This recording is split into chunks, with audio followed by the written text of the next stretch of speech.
Deputy કલેક્ટરની નોકરી અપાવવાના નામે ₹3.45 કરોડ સેરવી લીધા. અમદાવાદ ક્રાઇમ બ્રાન્ચે 4 ગઠિયાઓ સામે છેતરપિંડીનો ગુનો નોંધ્યો. ગુજરાત જાહેર સેવા આયોગના પરીક્ષા વિના જ સીધી ડેપ્યુટી કલેક્ટરની નિમણૂક અપાવવાની લાલચ આપીને 5 યુવકો સાથે અમદાવાદમાં રહેતા 4 ગઠિયાઓએ ₹3.45 કરોડ જેટલી રકમની છેતરપિંડી કરી હોવાની ફરિયાદ ક્રાઇમ બ્રાન્ચ ખાતે નોંધવામાં આવી છે. નોકરીની લાલચમાં નક્કી કરેલી અડધી રકમ લીધા બાદ વિશ્વાસ અપાવવા માટે સરકારી નોકરીના બનાવટી એપોઇન્ટમેન્ટ લેટર પણ આપ્યા હતા.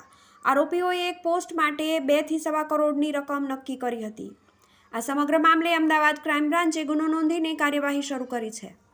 આરોપીઓ સરકારી નોકરીની લાલચ આપીને અનેક લોકો સાથે કરોડો રૂપિયાની છેતરપિંડી આચરી હોવાની શક્યતા પોલીસે વ્યક્ત કરી છે. 5 યુવકોને વિશ્વાસ અપાવવા જીપીએસસીના નામે બનાવટી એપોઇન્ટમેન્ટ લેટર પણ આપ્યા.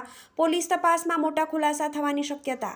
નિકોલમાં આવેલા ક્રિશ એક્ઝોટિકા એપાર્ટમેન્ટમાં રહેતા યોગેશભાઈ પટેલે ક્રાઇમ બ્રાન્ચમાં નોંધાવેલી ફરિયાદની વિગતો એવી છે કે 4 વર્ષ પહેલાં એલએલબીના એડમિશન માટે તે જીતેન્દ્ર પ્રજાપતિ રહેવાસી ઘનશ્યામનગર સોસાયટી નવા વાડજને મિર્ઝાપુર કામા કોમર્શિયલ કોમ્પ્લેક્સમાં આવેલી તેની ઓફિસમાં મળ્યા હતા. આ સમયે તેમની મુલાકાત જલદીપ ટેલર રહેવાસી શ્રીકૃષ્ણ સોસાયટી ઈસનપુર સાથે થઈ હતી. જીતેન્દ્ર પ્રજાપતિએ જણાવ્યું હતું કે જલદીપનો વકીલ છે અને તે મોટા સરકારી અધિકારીઓ સાથે સીધા સંપર્કમાં રહી જીપીએસસી દ્વારા બહાર પાડવામાં આવતી સરકારી નોકરીમાં સીધી ભરતી કરાવી આપે છે.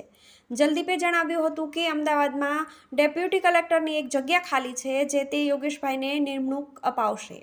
આ માટે ₹2.25 કરોડ આપવા પડશે, જેમાં પહેલાં એડવાન્સમાં ₹1.25 કરોડ નોકરી લાગે તે પછી ₹1 કરોડ, ત્યારબાદ 25 લાખ હપ્તે આપી શકાશે. જેથી જલદીપની વાતમાં આવીને યોગેશભાઈએ હા કહી હતી અને ફાઇલ તૈયાર કરવા માટે ડોક્યુમેન્ટ સાથે ક્લાયમેન્ટ ફી પેટે ₹5 લાખ આપ્યા હતા.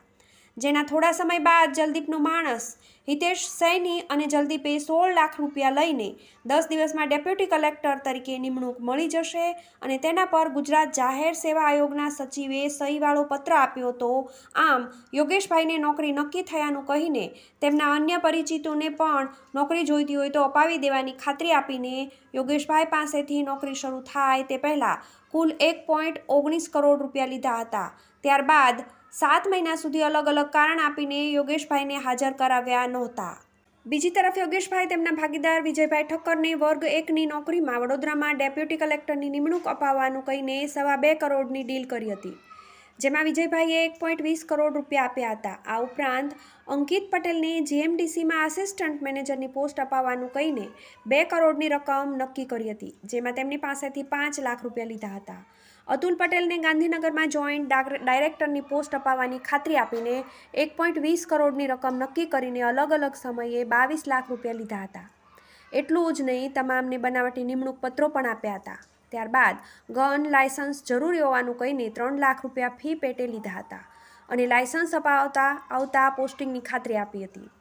બાદમાં લોકસભાની ચૂંટણીનું કારણ આપીને ખોટા વાયદા કર્યા હતા. આ દરમિયાન વિશ્વાસ કેળવવા માટે ગાંધીનગર જૂના સચિવાલયમાં ગામેતી અને અંકિત પંડ્યા નામના 2 વ્યક્તિ સાથે મુલાકાત કરાવીને નોકરીની ખાતરી આપી હતી. જો કે તેમણે ખોટા એપોઇન્ટમેન્ટ લેટર આપ્યાની જાણ થતાં ક્રાઇમ બ્રાન્ચમાં જલદીપ ટેલર, હિતેશ સૈની, જીતેન્દ્ર પ્રજાપતિ અને અંકિત પંડ્યા વિરુદ્ધ ગુનો નોંધાવતા પોલીસે તપાસ શરૂ કરી છે. TV18 news, Ahmedabad.